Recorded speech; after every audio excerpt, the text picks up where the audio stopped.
설 명절은 잘 보내셨습니까? 새해 하늘 복이 우리 안에 충만하여서 우리를 통해 하나님의 나라가 확장되길 소망합니다. 제가 설날 중고등부 설교를 하면서 이렇게 이야기를 했던 것 같습니다. 명절이 되면 꼭 등장하는 것이 있습니다. 그것은 바로 잔소리입니다. 10대에겐 공부 이야기가, 20대에겐 취업과 결혼의 이야기가, 30대에겐 아이와 집에 대한 이야기가, 세대마다 다르지만 공통점이 하나 있습니다. 그 질문들은 우리의 마음을 흔든다는 것입니다. 그래서 학생들에게 이렇게 말했습니다. 질문이 문제가 아니라 그 질문 앞에서 드러나는 우리의 반응이 중요하다. 그리스도인은 질문 앞에서 짜증을 내는 사람이 아니라 예수님을 보여주는 사람이다. 명절에 예민해지는 질문들 앞에서 학생들에게 이렇게 살아내보자고 미션을 주었습니다. 나에게 상처 주는 말들이 오갈 때는 진심을 다해서 기도하면서 준비하고 있습니다. 하나님께 맡기고 열심히 살아내보겠습니다. 저 또한 잔소리의 커트라인에 걸리는 사람으로서 그 수많은 풍파와 그 어려움 앞에 기도하면서 준비하고 있습니다. 하나님께서 주실 것을 믿으며 열심히 살고 있습니다. 이렇게 잘 넘어갔던 기억이 있습니다. 명절에 친척들을 만나면 우리는 어떤 말에는 괜찮고 어떤 말에는 그렇게 예민해지는 것일까요? 왜 어떤 질문에는 웃으면서 넘어가고 어떤 질문에는 마음이 무너질까요? 그 이유는 단순합니다. 우리의 시선을 건드렸기 때문입니다. 공부가 내 시선의 중심에 있으면 공부 잘하고 있니? 라는 말 한마디에 우리의 시선이 흔들리는 것이고, 결혼이 내 시선의 중심에 있으면 결혼은 언제 하니? 라는 그 말 한마디에 흔들리는 것입니다. 돈이, 성공이, 인정이 내 마음의 중심에 자리 잡고 있으면 그것을 건드리는 말 한마디에 내가 지켜왔던 그 감정이 출렁거리기 시작하는 것입니다. 오늘 본문에 나오는 다윗 역시 시선이 흔들렸던 순간을 우리는 말씀을 통해 보고 있습니다. 그날에 다윗이 사울을 두려워하여 일어나 도망하여 가드왕 아기스에게로 가니, 오늘 본문에 나타난 다윗은 누구입니까? 이스라엘의 모든 군대가 골리앗이 하나님을 모욕하고 멸시해도 자신의 목숨이 두려워 나서지 못할 그때에 나는 만군의 여호와의 이름으로 나아간다 담대히 외쳤던 사람입니다. 그런데 그 자리까지 가는 길이 순탄했을까요? 아니었습니다.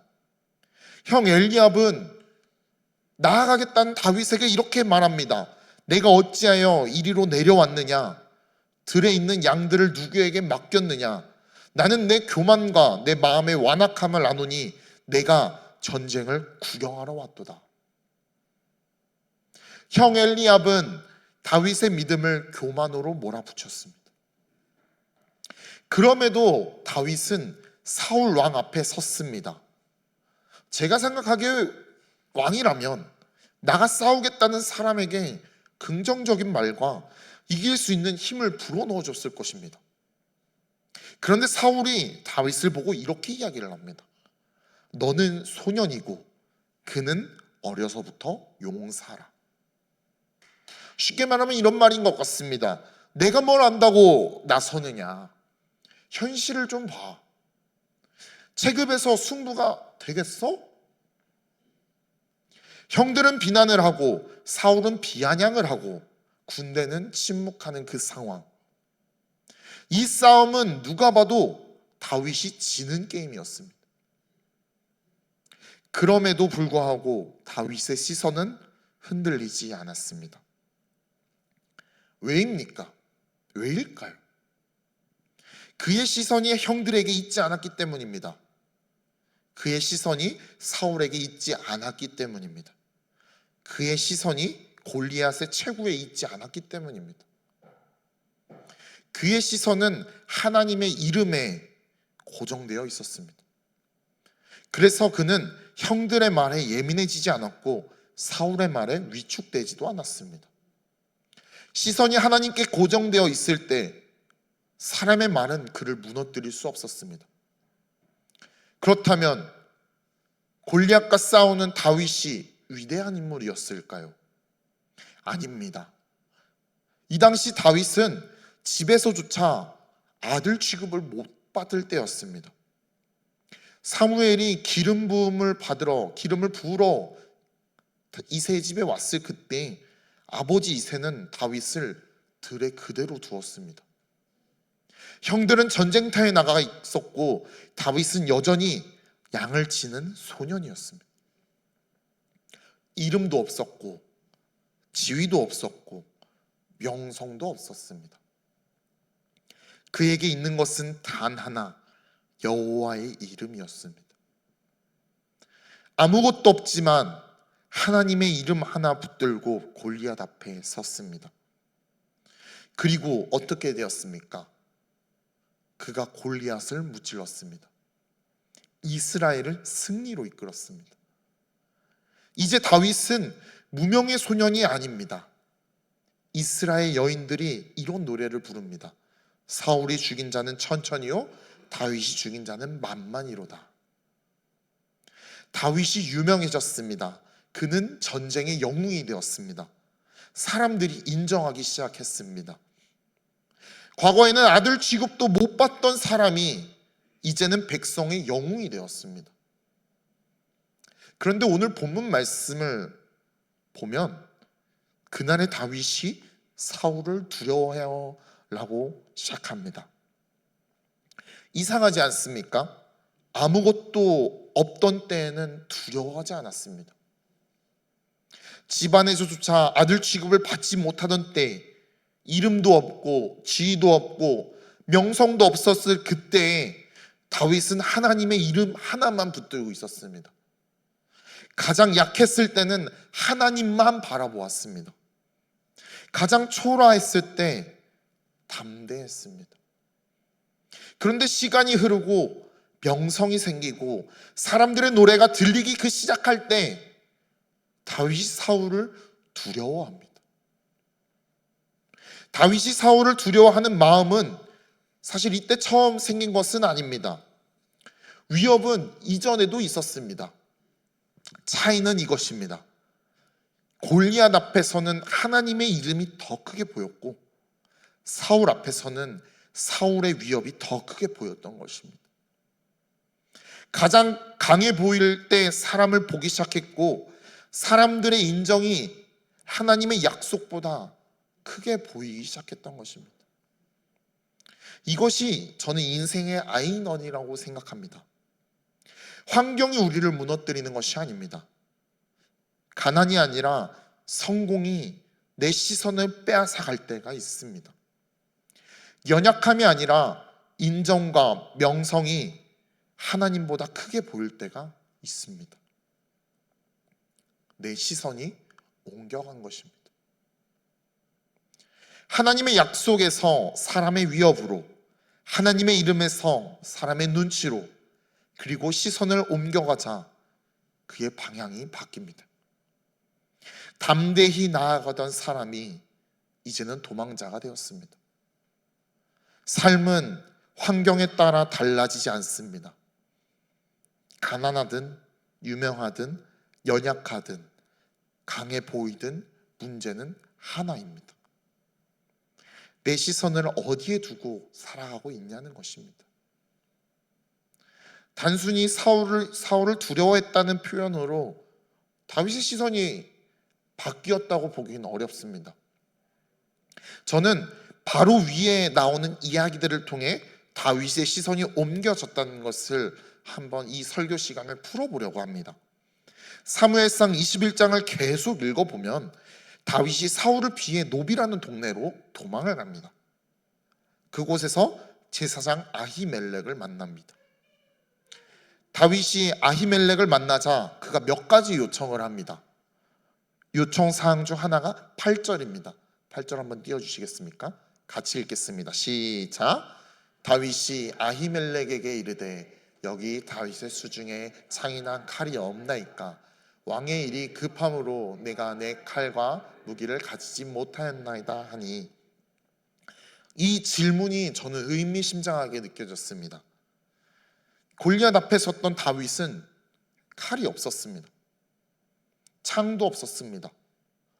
방패도 없었습니다. 그때 그는 무엇을 붙들고 있었습니까? 나는 만군의 여호와의 이름으로 나아간다, 그 한마디였습니다. 그런데 지금 다윗이 칼을 찾고 있습니다. 다윗의 요청에 아히멜렉이 말합니다. 9절입니다. 시작. 제사장이 이르되 내가 엘라 골짜기에서 죽인 블레셋 사람 골리앗의 칼이 보자기에 쌓여 에봇 뒤에 있으니 내가 그것을 가지려거든 가지라. 여기는 그것밖에 다른 것이 없느니라 지라. 다윗이 이르되 그와 같은 것이 또 없나니 내게 주소서 하더라. 아이러니한 상황으로 보입니다. 하나님의 이름으로 쓰러뜨렸던 그 골리앗의 칼을 이제는 의지하려고 합니다. 과거에는 칼 없이 승리했고 지금은 칼을 찾고 있습니다. 이것이 시선이 옮겨간 사람의 모습입니다. 하나님의 이름이 가장 강력한 무기였던 사람이 이제는 눈에 보이는 칼을 붙잡으려고 합니다. 눈에 보이는 것에 눈에 보이지 않는 약속보다 더 크게 보이기 시작한 것입니다. 다윗은 골리앗의 무기를 가지고 사울이 버티고 있는 이스라엘 땅에 머물지 못하고 적국 블레셋으로 도망을 갑니다.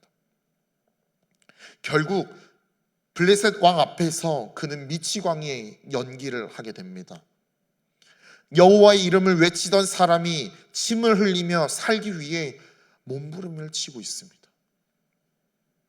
왜 이렇게 되었을까요? 상황이 바뀌어서가 아닙니다. 시선이 바뀌었기 때문입니다. 여기서 질문을 한 가지 던져보려고 합니다.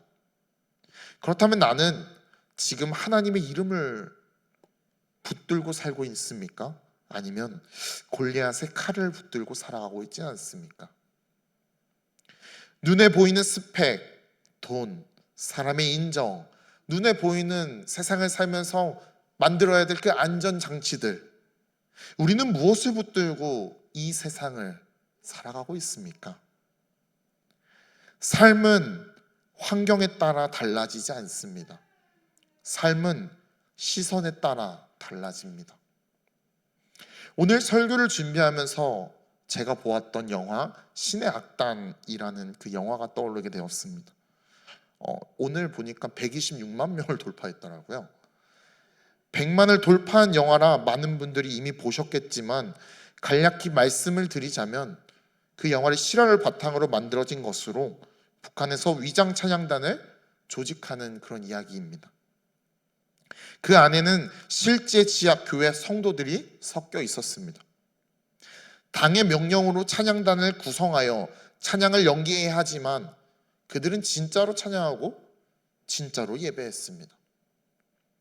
그들을 감시하고 있던 군인들조차 말씀 앞에, 찬양 앞에 변화되는 모습을 보여줍니다. 영화를 본 후 저에겐 한 가지 질문이 남아 있었습니다. 북한의 지하교회 성도들은 목숨 걸고 말씀 보고 하나님을 보려고 하는데 나는 지금 무엇을 보고 살아가고 있지? 사람의 질문에 흔들리고 사람의 인정에 흔들리고 눈에 보이는 칼을 붙들고 안전해지려는 내 모습은 아닐까? 라는 질문이 남게 된 것입니다. 제가 오늘 설교를 7페이지를 준비했는데 벌써 6페이지입니다. 결론을 맺어보려고 합니다. 사역자 수련회를 속초로 다녀오게 되었습니다. 바다를 좋아하는 저는 혼자 아침에 이제 목사님들 주무실 때 저 혼자 이제 바다를 나가게 됐는데요. 이제 혼자 걸으면서 이런저런 생각을 하고 싶어서 나갔습니다. 그렇게 나가서 카드키를 잃어버려가지고 제가 혼자 막 변상도 하고 하는 그런 일도 있었는데 이제 목사님께서 이제는 더 이상 전사님께 카드키를 안 맡긴다고 너무 좋은 소식도 알려주셨습니다. 강릉의 파도와 속초의 파도는 달랐습니다. 오히려 속초의 파도가 제 눈에는 더 위협적으로 보였습니다. 금방이라도 모든 것을 삼킬 것처럼 다가왔습니다. 그런데 제 눈에는 한 장면이 보였습니다. 거센 파도 위를 한 마리의 새가 날아오르고 있었던 것입니다. 파도는 여전했고 바람도 여전했습니다. 오히려 그 새는 파도를 없애지 않았습니다. 파도를 피하지도 않았습니다. 오히려 파도 위를 탔습니다. 거센 물결이 사라진 것이 아닙니다. 바람이 멈춘 것도 아니었습니다. 그런데 그 새는 파도를 두려워하며 물러서지 않았습니다. 그 모습을 보면서 이 말씀이 제 마음을 스쳐갔습니다. 이사야 40장 31절 말씀입니다. 같이 읽겠습니다. 시작. 오직 여호와를 앙망하는 자는 새 힘을 얻으리니 독수리가 날개치며 올라간 같을 것이요 또 곤비하지 아니하겠고 걸어가도 피곤하지 아니하리로다. 아멘. 독수리는 바람이 없을 때 날지 않습니다. 강한 상승 기류가 있을 때 그 바람을 타고 더 높이 올라갑니다. 파도가 거셀수록 오히려 더 높이 날아올 수 있는 것입니다. 문제는 파도의 크기가 아닙니다. 문제는 시선입니다. 여호와를 앙망하는 자, 곧 하나님을 바라보는 자는 환경이 바뀌지 않아도 높이 날아오르는 것입니다. 다윗이 골리앗 앞에 섰을 때 환경은 그대로였습니다. 골리앗은 여전히 거인이었고 이스라엘은 여전히 두려워하고 있었습니다. 그러나 그의 시선이 하나님께 고정되어 있을 때 그는 독수리처럼 날아올랐던 것입니다. 반대로 사울을 보기 시작할 때 그는 도망자가 되었습니다. 사랑하는 성도 여러분, 명절의 질문은 사라지지 않습니다. 사람의 말이 멈추지 않을 것입니다. 인생의 파도는 10년 후가 지나고 20년 후가 지나고 30년 후가 지나더라도 끝없이 밀려올 것입니다. 이런 상황 가운데서 우리가 여호와를 앙망하며 하나님을 바라볼 때 파도는 우리를 삼키는 것이 아니라 우리를 들어 올리는 바람이 될 것입니다. 오늘 이 수요 예배를 통해 우리의 시선을 다시 한번 하나님께 올려드리길 소망합니다.